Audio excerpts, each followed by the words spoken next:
Good morning, everyone. I hope everyone are well this morning. This morning's learning is dedicated to the memory of Leah Bas Feivel, Ben Yomin, Akiva Ben Shlomo, Rabbi Yaakov Tzupin, David Aryeh, Tzipora Feigele Bas Reuven Baruch, Paul Casimir, Shalom Ben Eleli, Ben Bas Feivel, from Shoshana Bas Yaakov Shmuel, Kayla Bela Bas Henoch, Yirmiyahu Yochiel Ben Moshe Eliezer, Sarah Malka Bas Ben Yomin, Shlomo Yechiel Ben Yeshua Levi, Avram Mordechai Ben Moshe Kutner, as well as the yacht sites for today.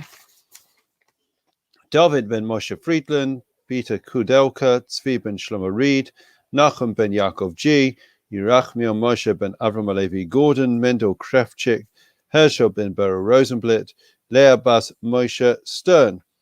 Wish each and every one of them and their families long life. Okay. So, good morning, everyone. Lovely to see you. To Colin, to Mervyn, to Peter, to Estelle, to Rachel, to Michael, to David, to Richard, to Caroline, and to Andrea. Good morning, everyone. I would say good morning to more, but if I don't know who's there, I can't say good morning to you. Sorry, Michael's just come on.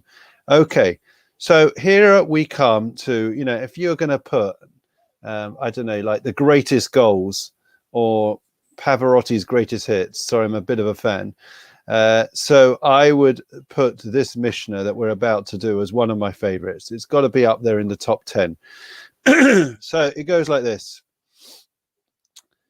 So Hillel used to say as follows: Al tifrosh min hatzibur. Do not separate yourself from the community. Va'al tamin ba'atzmacha ad yom moscha. And don't believe in yourself, right, until the day you die. And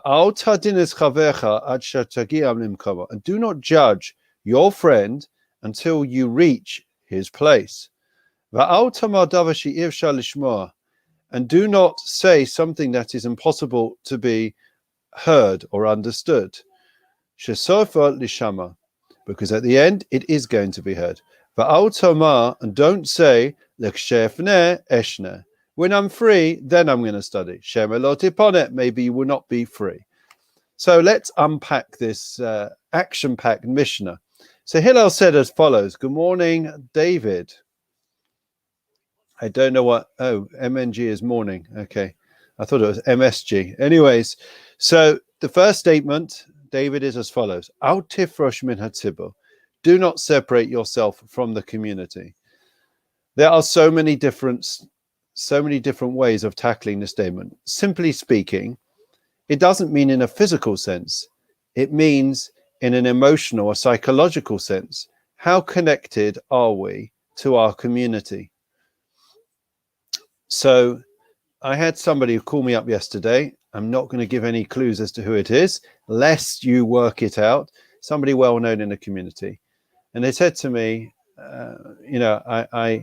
I got this request from somebody for some charity. They're in a difficult situation, but I'm not giving. But whilst it's on, I want to tell you, I got my shul bill, a difficult topic, and he said, I don't really feel, any real, connection to the community, but I'm paying it because it's my like an insurance policy.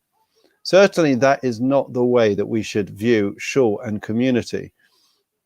The idea is that we feel inextricably linked to each and every one of us.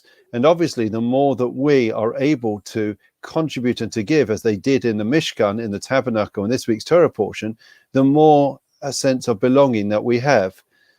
And it's for the good times and the bad times. You cannot dip in and dip out. So I was at a simcha, and somebody came over to me. And imagine this person, I think we've told the story before, is a guest of the Baal Simcha. They're a guest of the family, and they say to me, I don't even know why they made such a big simcha. I don't even know why I was invited.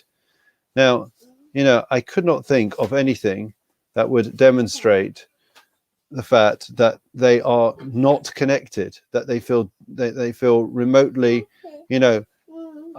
without a sense of belonging. Sorry, at the moment I'm trying to keep my child busy whilst We are happiness. So Altifresh Minativa means that, like we feel a sense of belonging and connected to our family, right? We should feel the same with our community members when we're on the highs and on the lows. We should feel a sense of belonging. And as I said, it says in this week's Torah portion that God asks us to build something together. For many, they understand this as being in the aftermath of the golden calf. When a person is prepared the way to be able to move forwards, and the way to do so is through building, through giving. And that is what was asked of each and every member of the Jewish people. Give, and then you start to live. And it's because that when we give to a common cause, we become it becomes a melting pot. We become an amalgamated sense of self. And I think that's true of Israel when the state of Israel was formed. And I think it's also true of America. You know, when you look at America, it was a place where everyone felt it was their country. There was a place of opportunity, right? The Golden Medina, they called it when they came over from Europe. And that is because that the only way that America became what it became in the aftermath of the war and before the war was because it was a place where everyone felt a sense of belonging, and they knew that by giving, they would be making a difference. So I think that's the first idea. You want to be a part of a community, right? You don't want to separate. Then you have to play a role. You have to contribute. It's not going to happen just by sitting back. And that means by taking an interest in other people's lives, in what's going on around them. How can I help? What can I do? Someone called me yesterday out of the blue, and they said to me, I recognize we're coming up to Pesach. Thank God, I've just got a promotion. Okay, they're lucky. And they said, but I recognize that some people are going to be struggling. Can I offer advice? Can I make a donation so that you can distribute it anonymously? It's that thinking. It's not about what they give, even if they were just to offer a £10 note. It's the fact that they were willing to think outside themselves. That is what community is, and that's what separating oneself from the community isn't. The next statement is, don't believe in yourself until the day of your death. We could be an example. So I went last night, I had to, for one of my kids, go to TAG. TAG is an organization that a charity that was built to protect adults and youngsters, families from the real dangers of the internet. Now that may seem something, from prehistoric, what could possibly be dangerous about the internet? Well, I've heard from chief of police through to, all organizations that have expressed and underlined the need for us to put in place filters to protect ourselves. There are people that have addictions now, that have addictions with porn, that have addictions with gambling, and it all started and came from the internet. Okay. Now you may say, well, that was pre-existing, they were predisposed, it just manifested on the internet.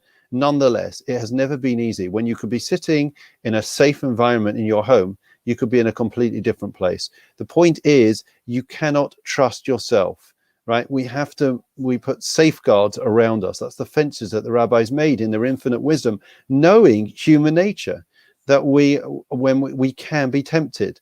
Adam and Eve were in the Garden of Eden. They had everything. There was only one thing that they weren't allowed to do, and that was the one thing that they came to do. Don't trust yourselves. Make sure that you've got in place, right, the necessary safeguards and measures in all areas of life. The way we speak, the way we behave, the way we interact, making sure we're not over familiar, etc. Next, don't judge a person until you reach his place. So I'll ask you the question which I always ask. Can we then ever be in another person's shoes? Don't judge it, right? Don't judge another person unless you're in their shoes. Well, can you actually ever be the other person? The answer is no. So simply speaking, we should avoid judging people. That's the first implication of this Mishnah. But realistically, the Mishnah knows, and Hillel knew, that human nature is what it is. We are going to come and judge other people. And therefore, if we do so, we have to look at the totality of the person, and we have to say, hold on, can I really judge that person unfavorably, right? Maybe I should give them the benefit of the doubt. I don't know what they're going through. And there are all types of scenarios and cases where people have behaved out of character, irrational, and we don't understand what is going on in people's lives. If there's one thing, friends, that COVID has taught us, is that we cannot begin to fathom what is going on in somebody else's lives behind closed doors. It's a pressure cooker. We all know it. We're living in a pressure cooker. And I had a phone call yesterday from the center, from the US, and they were saying that the third lockdown has been far worse because it is an accumulation of the other two. You know, it is everything coming together. And therefore, when we see people or when we speak to people, we cannot jump to conclusions, make assumptions, right? Or judge people unfavorably, right? Condemn them, write them off. Do we see the whole of their picture? And even if, as one of the things I'm going to write about this week, even if what we see seems exceptionally unfavorable for whatever reason, right? Let's say breaking the COVID rules. I'm not condoning it, I'm condemning it. But what I am saying is it could be, right, that the reason why they are doing that wrong is because they're in a desperate situation, right? They're at breaking point, whatever it is. I'm not condoning, I'm condemning, but I'm saying you can't judge another person unless you see the whole picture. It's a really, really important rule. We are all too quick to judge, and that's really what Hillel is saying, okay? And we do it the whole of our lives. If you're going to say something or write something or WhatsApp something or email something or put it on wherever, just be prepared. My father always says, you know, sit on a letter overnight. Don't send it off. Don't send, if you're not sure about that email, think about it. Don't send it off straight away. We are in a generation where immediately we get something, we want to deal with it. We want to respond instantaneously. And sometimes we don't realize how far those texts and WhatsApps have gone. You know, the KPMG story, the head of KPMG, David, you'll correct me if I got it wrong, or Neil, whoever's listening, and the boss, the head of, he said he spoke in a condescending way to members of staff about COVID when they were speaking about the fact that they were struggling with it. He said it was all a load of rubbish. Well, he didn't say that. He said worse. And he didn't realize how far it was going to go. He didn't realize his influence. We don't realize that statements and things that we say can have a far-reaching effect. Okay. Somebody once came to the Chofetz Chaim and said, and he was told that this person had spoken badly about somebody. He says, well, it's not a big deal. I only said it to X. I only said it to one person. The Chofetz Chaim says, I'll give you an analogy of what it's like speaking about a person. Take a pillow and go up to the top floor of your house on a windy day. Rip open the pillow and you'll see the feathers that then go and fly in all directions. Then go and try and gather up all the feathers together. It's an impossible task. The man tried to, he gave up after halfway. It is impossible because once one has said something, the reach of those words, especially in our communication era when it's never been easier to communicate, the dangers are there, the writings on the wall. Be careful, whatever we say will be passed on. Final statement. Don't say, I'm not going to do it today, right? I'm not going to learn today. I'm not going to do that opportunity today, that mitzvah today. I'll do it tomorrow, because we don't know. We're meant to see today as if today is our last day. And in truth, in a sense, it is, because this moment I will never get again. We've said this time and again. This moment that I have right now is a God-given moment which I'm meant to do a certain thing now. That opportunity comes to me. So if I push it, if I kick the can down the alley and then I go and get it 10 minutes later or a day later, something else I could have done and should have done then is going to be pushed off because of the thing that I didn't do yesterday, which I'm now doing today. So as much as we can do things, we should do things. Now, of course, I'm conscious and very aware of the fact that we are in a COVID era and culture and mindset, and people are struggling. So nobody's suggesting that during COVID we should push ourselves more than we feel we can, and you have to judge and know yourself. But what we shouldn't do is in life become procrastinators, where we just delay things. So often things sit in our desks or in our to-do box, and we delay it for no other reason because I don't want to deal with it now, or I'm feeling a bit lazy. When we have an opportunity, grab it by the neck, grab that opportunity, because we don't know if we'll have that opportunity later on. Who knows what will come our way later.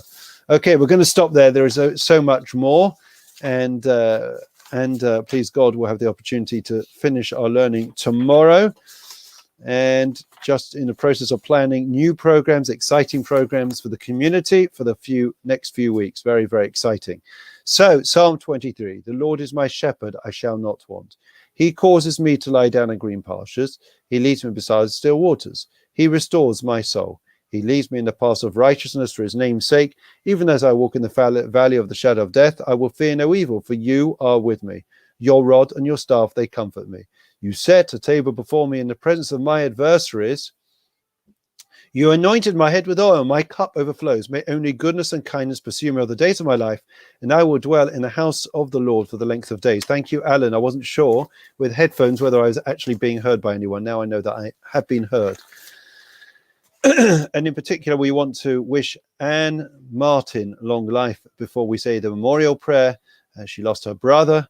I think Levaya is still going to be, but Anne and Paul, we wish you both and all the family long life.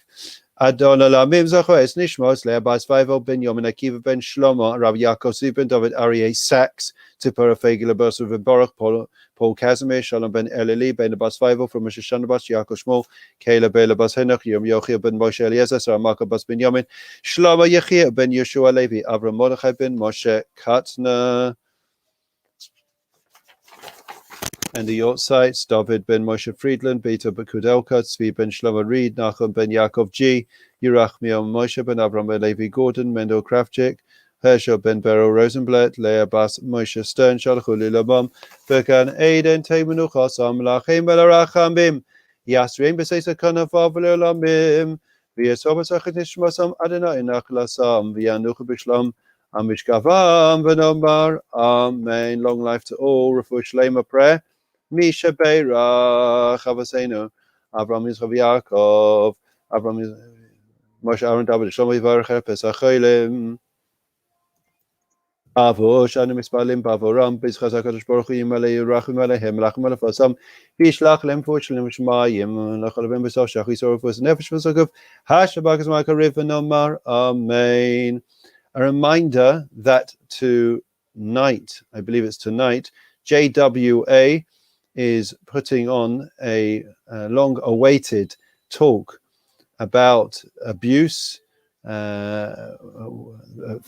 domestic abuse, which women have suffered in particular during COVID, but even long before that. I had, sadly, not from our community, but from another community, somebody called me yesterday with a report of abuse, and it is absolutely horrifying and devastating that in our day and age, we are still having to deal with this. And JWA do a phenomenal job. So I would encourage men and women, everyone, to come along tonight. Details have been emailed out, and there'll be an email going out to the community. That's this evening by JWA in conjunction with Woodside Park. In the meantime, wishing everyone well.